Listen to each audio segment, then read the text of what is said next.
Rick and Sue, you guys asked me about the YogaX transition from plank to chaturanga, back to plank to downward dog. And it's all about how you sit up plank. If you've got a good plank, you'll flow right back into downward dog. You can skip the push-up.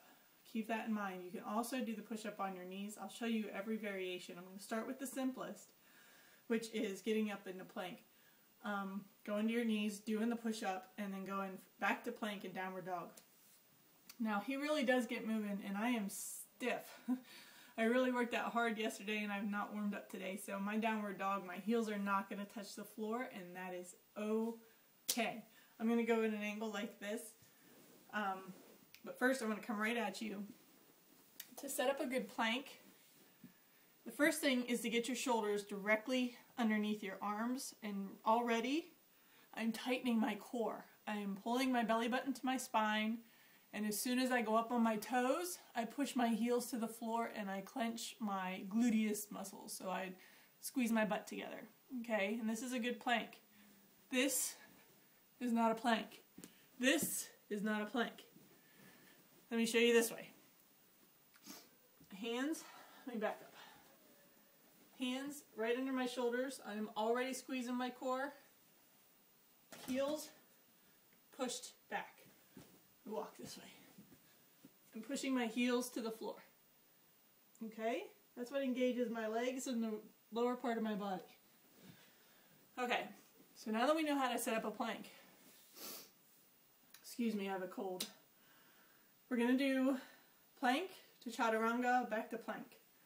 Now, you can do this, like I said,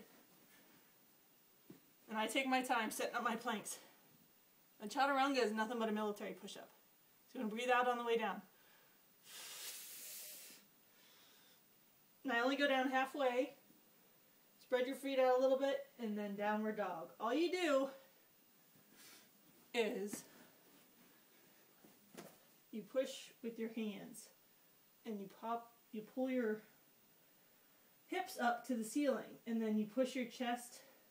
It's like a lever. Use your shoulders as a lever. You push your chest to your feet. And what that does is it stretches the length of your spine,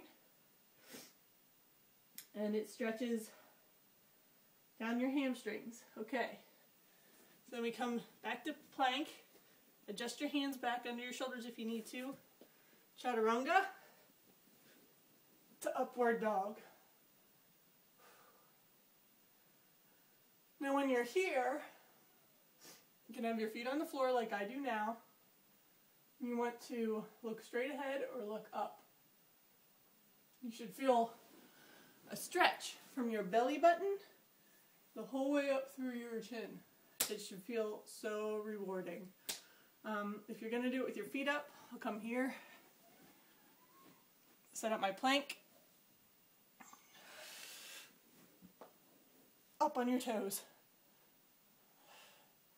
Now this is a more advanced move. It really works out your core and your back. Now to show you the modified. Hip plank.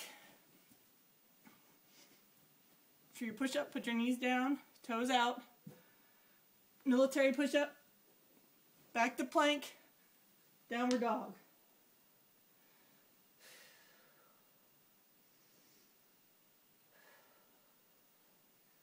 Back to plank. Military push-up. Adjust your hands if you need to. Military push-up. Sorry. Down to chaturanga. Settle on the floor if you've got to. Point your toes. Upward dog. The big thing is, though, your shoulders and your hands and your wrists, they need to stay in line. As soon as you get out here with it, which can happen because you're going to be sweaty and your mat's slippery. I'm already sliding on the carpet here. That military push-up becomes really hard to do. And that's where it all starts. So keep your hands under your shoulders. Keep your plank tight. And that's the way to succeed with YogaX. It's really simple once you get the hang of it.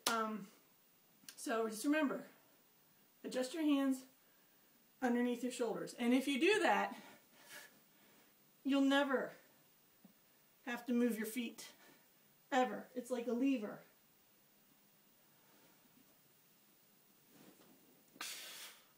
You'll never have to move your feet if you can just get your hands where they need to be. Now, you guys are rocking this, so don't let this discourage you. It's just one more thing you need to practice. I hope you guys have a great day and enjoy your yoga. See ya.